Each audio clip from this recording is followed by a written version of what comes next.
Salut à tous, j'espère que vous allez bien. Aujourd'hui, je vais attaquer une question qui trotte dans la tête de beaucoup d'entre vous, la diversification de portefeuille. Combien d'actions faut-il vraiment avoir pour que votre portefeuille soit bien diversifié? Mais avant de partir à l'assaut des chiffres, faisons un petit rappel de ce que c'est la diversification, comme si c'était le super-héros de l'investissement. Imaginez ça comme votre propre Avengers financier. En gros, diversifier son portefeuille, c'est comme avoir Iron Man, Captain America, Hulk, Thor, Ant-Man dans la même équipe. Moi-même, j'ai un portefeuille composé d'actions réparties dans plusieurs secteurs. J'ai également des foncières cotées ou des REIT immobilières. Et également une petite exposition sur les cryptos, les métaux précieux et matières premières. Bref, l'objectif global de la diversification de portefeuille est d'avant tout de réduire le risque global de votre portefeuille ou sa volatilité. Et de plus, le secret de la diversification de portefeuille, c'est avant tout de ne pas mettre tous ses œufs dans le même panier.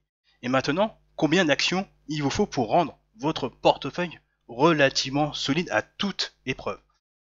Je suis tombé sur un tableau de l'article de Meir Statman, professeur de l'Université américaine de Santa Clara. Il vous montre que plus vous ajoutez des actions, plus votre bouclier contre la volatilité devient de plus en plus solide dans des périodes de marché ordinaires. Si par exemple vous ajoutez 16 actions, eh bien vous réduisez, ou plutôt vous éliminez 55% du stress financier. Si vous mettez 20, eh bien vous éliminez 56% du stress financier. Mais néanmoins, à partir d'un certain nombre, le jeu ne vaut plus la chandelle et la diversification devient plus coûteuse que bénéfique. Prenons un exemple d'un portefeuille composé de valeurs du luxe. LVMH, Hermès, Christian Dior, Kering, Moncler, Prada, Birkenstock, Burberry, etc., etc. Comme si c'était votre ligue de super-héros. Si l'une d'entre elles, pour des raisons structurelles liées à l'ensemble du secteur, tous, vous avez une équipe entière qui pourrait connaître des temps difficiles. Avec l'image que LVMH, Hermès, Kering et compagnie perdent leur super pouvoir. Et je ne suis pas étonné que, par exemple pour LVMH, que le cours de l'action baisse depuis quelques mois, car on est passé malheureusement d'un taux de croissance potentiel de 10%, alors que dans le passé, ou plutôt sur les 5 dernières années, on était à 20%, voire plus. Donc imaginons que ça passe de 10% à 8 ou à 7, LVMH pourrait s'effondrer entre 500 et 600 euros. Ce serait pas choquant. Et donc peut-être ça va avoir un impact sur l'indice parisien. Et peut-être que LVMH va perdre sa place de première pondération de l'indice parisien. Maintenant, si vous avez l'intelligence d'élargir votre portefeuille à une vingtaine d'actions réparties sur divers secteurs défensifs, de croissance, cycliques, eh bien, s'il y en a une ou deux qui vous plombent, l'impact sur l'ensemble de votre portefeuille est bien moins dramatique.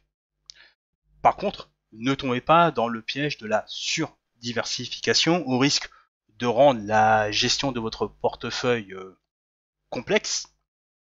Trop de diversification peut diluer les gains, comme si Iron Man avait soudainement trop de boutons sur son armure. Ça devient compliqué et vous vous éloignez de votre stratégie d'investissement initiale. Donc, quel est le nombre magique pour un portefeuille diversifié, quelle que soit votre philosophie ou stratégie d'investissement? On tournerait autour de 18 à 30 actions. Je pourrais l'élargir entre 16 à 30 pour un portefeuille donc bien diversifié. En deçà des 16, c'est assez juste. Et au-delà des 40, ça devient de plus en plus coûteuse. Et cependant, pour les simples mortels de l'investissement comme vous et moi, la vérité dépend de votre tolérance au risque et surtout de la taille de votre portefeuille. Et avant de vous lancer à la chasse aux bonnes affaires, assurez-vous bien que connaître vos limites, comme tout super-héros, la clé est de jouer avec vos forces et de rester vigilant face aux méchants du marché. Voilà, nous arrivons au terme de cette vidéo. N'hésitez pas à mettre un pouce et à le partager sur les réseaux sociaux. Vous pouvez laisser des commentaires si vous avez des questions et des expériences à partager. Vous pouvez télécharger gratuitement mes 2 cadeaux surprises, les 7 règles d'or de l'investissement en dividende et le top 10 des meilleures actions à dividende pour préparer votre retraite, en cliquant sur le lien dans la description sous la vidéo. N'oubliez pas de vous abonner à ma chaîne YouTube pour plus de vidéos sur les dividendes, en cliquant sur le logo en bas à droite de la vidéo. Et sur ce, je vous dis au revoir et à la prochaine.